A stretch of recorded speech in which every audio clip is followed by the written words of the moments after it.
Welcome to this introduction to healthcare data. The question is fundamentally, where does data come from in healthcare? It comes from any interaction that a patient has with multiple things. Let's start with wearables. Nowadays, people are engaging with wearables to track their sleep, their heart rhythm, all sorts of items from your Apple Watch, Whoop strap, or a ring, whatever the case may be. All of that is creating tremendous amounts of data on each patient. Not to mention, anytime that a patient goes to and interacts with a healthcare system or provider, they're interacting with the electronic health record. Now, this might be them inputting things through their portal or a provider interacting with the electronic health record on their behalf to document their labs, imaging, or pharmacy records. After that, billing claims data has to be sent to their insurer, to the government, and back to the health institution. So there is this massive amount of data being created at every single one of these steps. And within each of these parts, a single hospital visit creates a ton of data on a patient. So it is a data-rich environment. And there's a third source of data, a bit of a hidden source of data you may not realize might be being used in your health decisions. It is consumer data. Guess who is buying that consumer data? Just like we have found out in the past many years, people are soaking up our information about how we interact online, how we purchase things at the grocery store, what we purchase at the grocery store, and so folks are buying that data and starting to use it. The main use cases that I know of that happening is through insurance companies. And so there is another source of data people are finding, and guess what? It's actually very telling on your potential health outcome. So there's a diverse and interesting set of data that is collected for medical purposes and some that isn't collected for medical purposes being used to understand you and your health in healthcare all throughout the industry in all sorts of different little pockets. Now we're going to talk through all sorts of different healthcare data based on some different roles in the industry and positions that people have with patients. Let's start by thinking about those healthcare providers. Healthcare providers collect information into an electronic health record where they are using a front-end application and managing your care. They're putting in orders. They are documenting notes about your care. They are generally keeping track of you. And that all gets logged into a database somewhere at some point, and the folks that work within those health systems have access to that to help make decisions, help understand what's happening in care. And so you see here a couple of examples of a really basic type of data that might come out of these systems where there's an identifier for the patient. They may keep demographic information like your name, date of birth, gender, age. They also will keep medical history and medical information such as diagnosis. They may keep track of the medications that you are on or that you have been given by the providers. Vital signs. Whenever they bring you back and they take your blood pressure, it's being stored somewhere. Whenever they're checking a lab value, it's being stored somewhere. And as they take notes as providers to make sure that they are documenting the care, it also gets logged through these systems. Another example that would be quite related would be data kept for hospital operations. So it might not always be patient specific, but it might be the aggregation of patients and their interactions with the system. As an example, you're seeing here how many total patients did we have during the day? Where and when were they waiting? How long were they waiting? How many were seen within some threshold that matters to managing the facility properly. So you can imagine this is the sort of thing that gets collected and created from the information we saw earlier. The health record captures interactions with the patient, when they got here, where they were located, how long they waited, and data folks like ourselves are using that to help create information about the system. So this would be another type of data you might run into as an analyst. It's already been prepared and created for you. it's important to think about where it came from. And so where it came from is very likely the electronic health record, and this is a summarization of that. But it's good for you to see this and understand that lineage. So some other examples that are shared here in this description would be things like what percentage of our hospital beds are occupied? How much of the time do patients end up waiting in an ER? What are the outcomes or complications from our surgical and procedural work? Billing and revenue cycle information is always being collected. Staffing levels is another important non-patient item that really affects care, really affects hospital operations data. So this kind of stuff is used and put together so that you can do things like it's shown in this use case: forecasting, analyzing any bottlenecks in care, estimating financial impact of insurance claim denials, items like that. Another area of the industry that has a ton of data is insurance providers.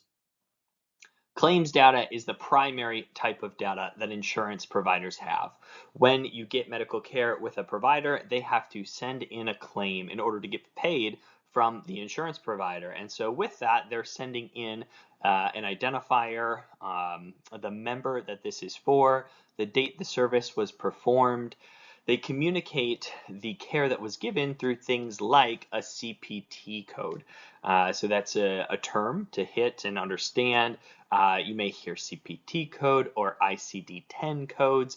These are set known bits of work, procedures, care items that are done for a patient. And this is the thing that an insurance provider and a healthcare provider negotiate. What will we pay for this? Here's what we charge as the provider.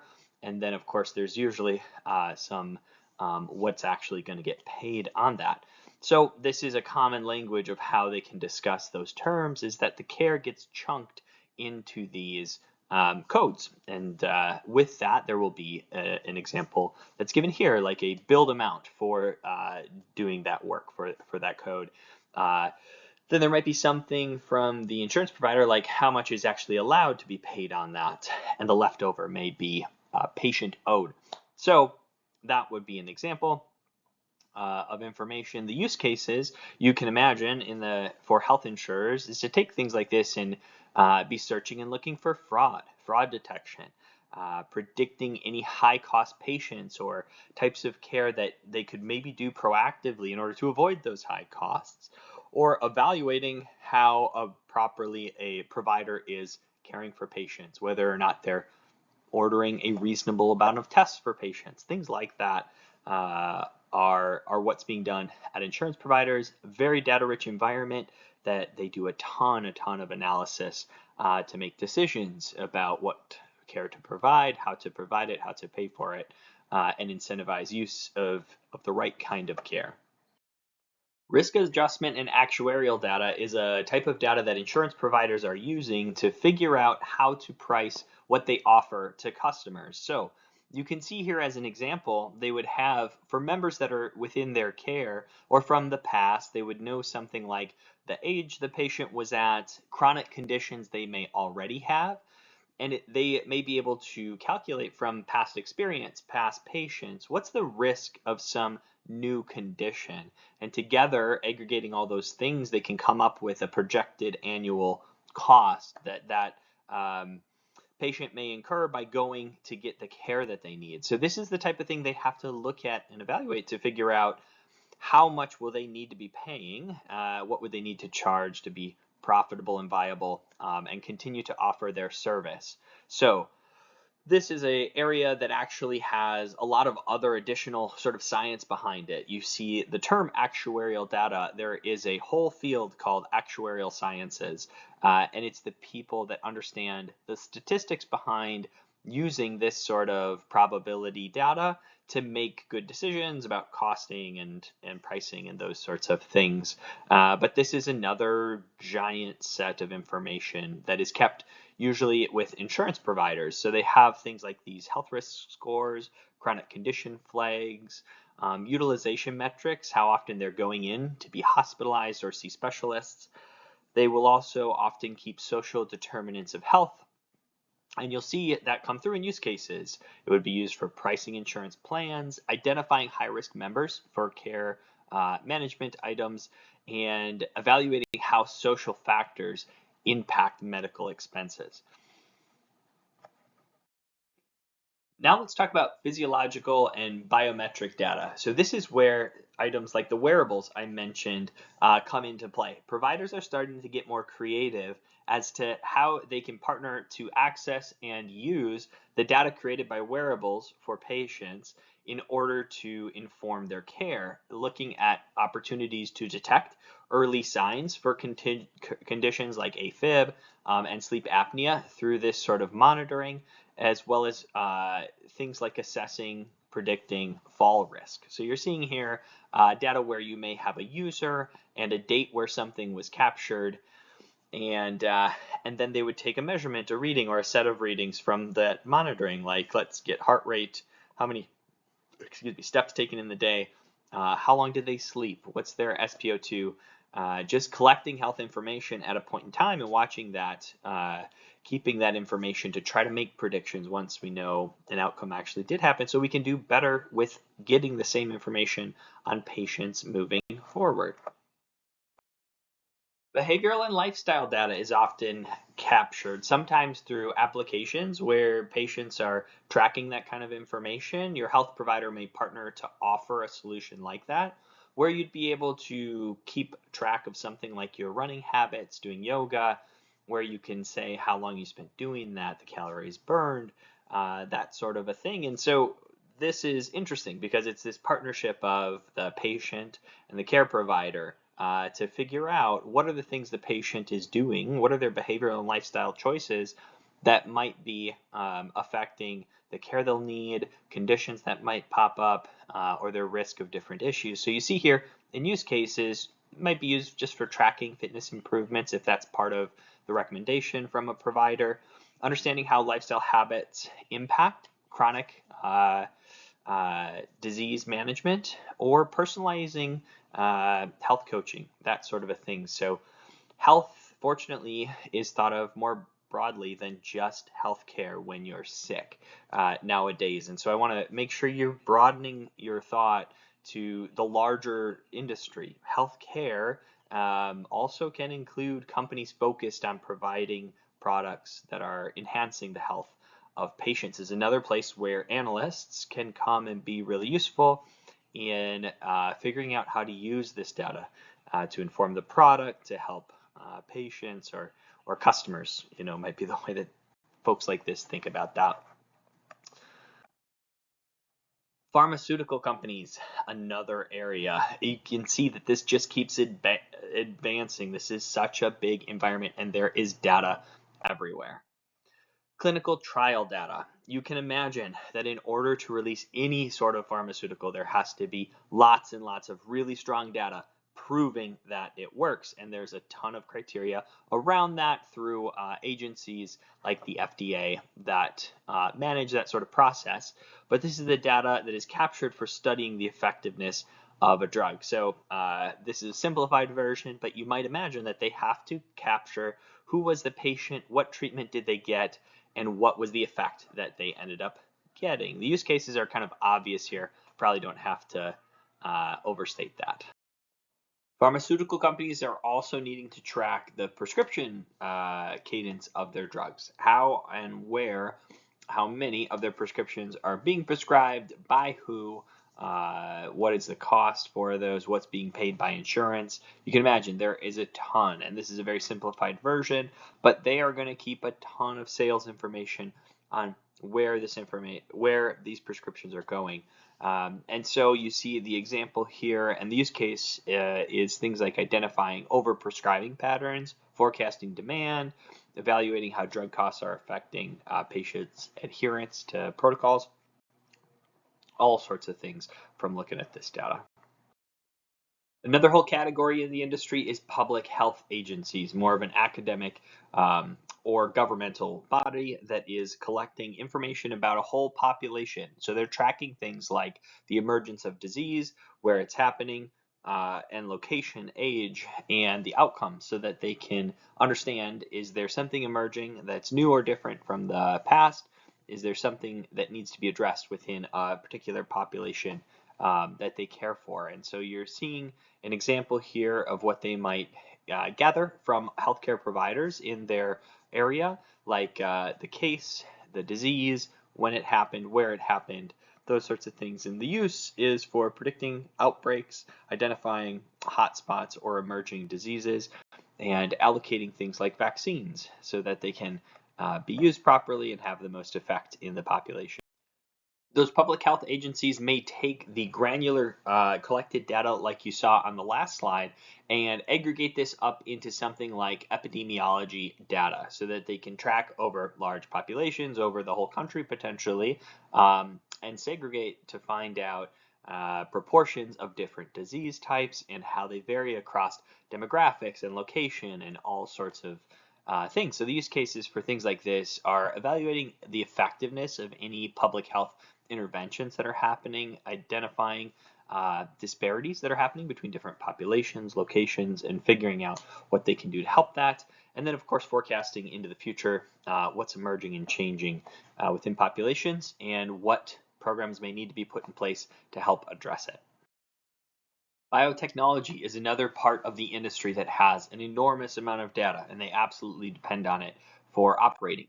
So an example of that would be genomic and molecular data that's being used to tailor treatments and personalize treatments. They may sequence DNA to identify genes and gene variants that are known and associated with conditions so that we can develop targeted therapies, identify their risk of reaction to certain treatment protocols, personalizing drug prescriptions to have the most effective for their particular person, who they are.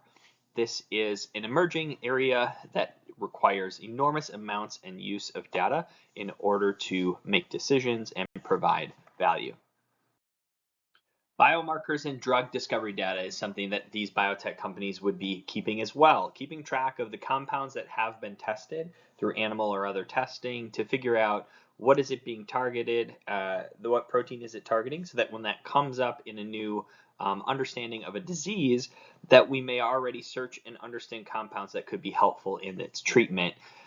Keeping whatever is applicable or helpful to understand the use of that compound, like efficacy on the, affecting the target, toxicity levels, and where it's at in development, so it can be considered as an option. So this kind of thing would be kept by these biotech companies in order to do things like screening potential drug candidates for effectiveness, reducing development costs by filtering out some of the highly toxic compounds early, and maybe identifying things like biomarkers that are predictors of efficacy. Health IT would be another category where there is a ton of data. Now, this is really at the provider level, but you can imagine the folks that build this IT and own this intellectual property are actually probably storing and keeping this data often, nowadays somewhere up in the cloud. And so they also have access to it. So they have electronic health records with similar information to what we shared before.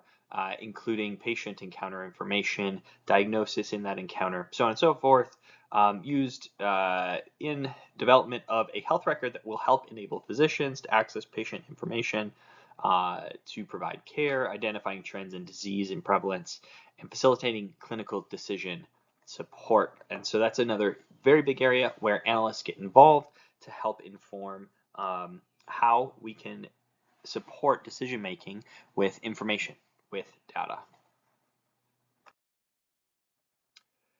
Interoperability and health data exchange is another example of where data exists in healthcare. And so this is the idea of data being shared between different healthcare organizations. Sometimes this is done through platforms, sometimes it's done through some standardization of how data is kept and captured at different providers. So there's a couple protocols that you may have heard of in the zeitgeist, or maybe not yet, and this is your first time. Happy to introduce you.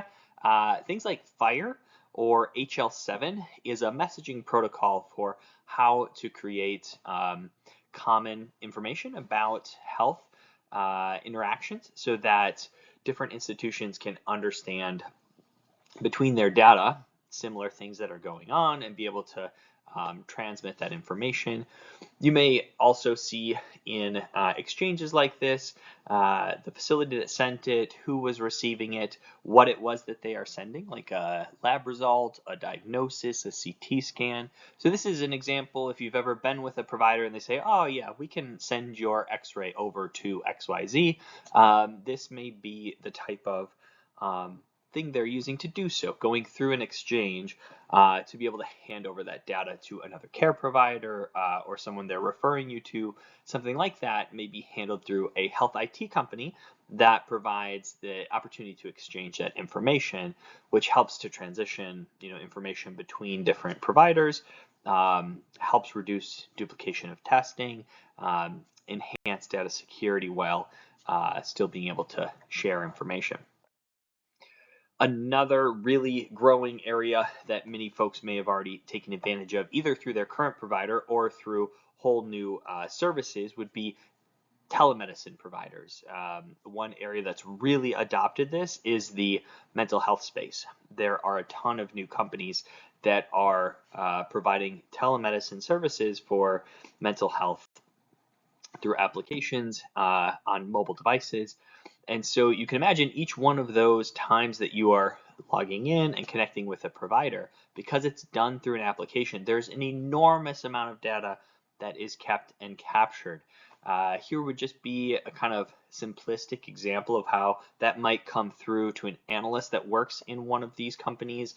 They would have information about the visit that happened, the patient that was involved, the provider that was involved, when it happened, what was the type of call? Was it a phone, video, chat, or some other modality?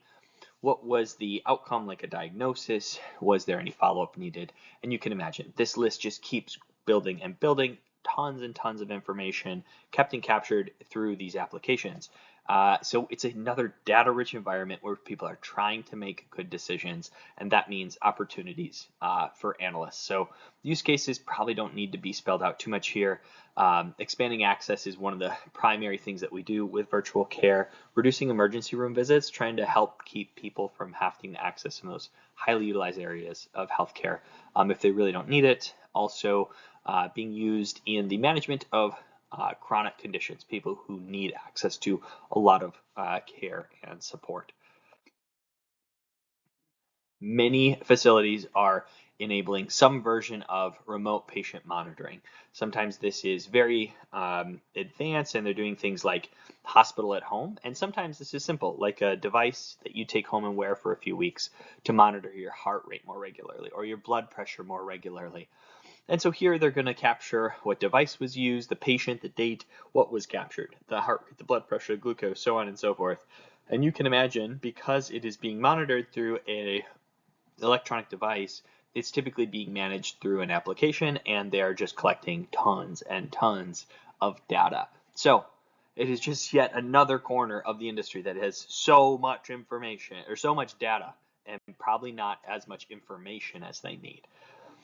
I hope you're getting the impression there are a ton of opportunities for analysts everywhere that we look in the industry. Research institutions are another area that have a lot of data in healthcare. Clinical trials data, not only is this kept by the pharmaceutical companies, but also research institutions that are trying to improve and prove the effectiveness of different clinical pathways, different ways of treating patients, and therapies together to figure out in trials with which patients we had success versus not, and can we prove there's really the effect that we were looking for. So you're going to imagine they capture things like the trial the patient was in, what treatment they got, and what was the effect that was captured. So the simplified version you're looking at here is used for evaluating safety and efficacy of treatment, identifying biomarkers for that predict the reaction to the treatment, and understanding long-term effects of the treatment and intervention. Biomedical research is also going to do something similar where they're taking samples and looking at not necessarily a patient now, but tissue or something that they're trying to affect with some new experiment or um, uh, yeah, whatever it is, treatment, impact, exposure, or even drug or substance. So you can imagine this is for discovering new disease pathways, developing AI models to predict disease progression, and analyzing generic variations, uh, genetic variations linked to rare diseases. So data abounds everywhere that we look here, as I've been saying. Government and regulatory agencies, there's quite a few around healthcare. And so that drug approval process that has data kept by research institutions, data kept by the pharmaceutical institutions, also that data needs to be transferred and verified and sometimes also created by drug approval and safety monitoring groups like the FDA. So they're capturing a lot of the same information. Drug given, the manufacturer, when it was approved, and maybe some other details about this, used for identifying drugs with high risks, keeping an eye on monitoring outcomes, clinical trial results, ensuring compliance with manufacturing and distribution laws of these drugs. So again, data just everywhere at every step of the process of delivering anything to a patient. Lots and lots of data has to be captured to ensure it's safe and is being used effectively and appropriately. Medical device regulations is similar. So now we're not talking about a drug that's been given, but we're talking about a device that's being used for care. And again, we need to capture that device, who manufactured it, what it was approved for, any recall status, any outcome information, all of that kind of stuff kept for all the same reasons, but because we are treating with a device as opposed to something else. So again, regulatory capture of information in order to make sure that we've got safe use of treatment for. So we have data everywhere in healthcare. As I mentioned, everything that happens in healthcare gets captured, every process, everything that's delivered to patients all over. We have data in healthcare. There's even some kind of unconventional places where data is being captured and used to inform decisions in healthcare, like consumer data. So I know I went through kind of ad nauseum examples, but I wanted to make sure that you had some exposure to the huge variety of places where data is created and captured in healthcare to make the point abundantly that there are tons of opportunities for folks that can utilize data and information in order to inform decision making at many different places throughout the healthcare industry. So lots of opportunity. I think you should be excited. I'm glad you've joined me for this journey. Join me for the next class.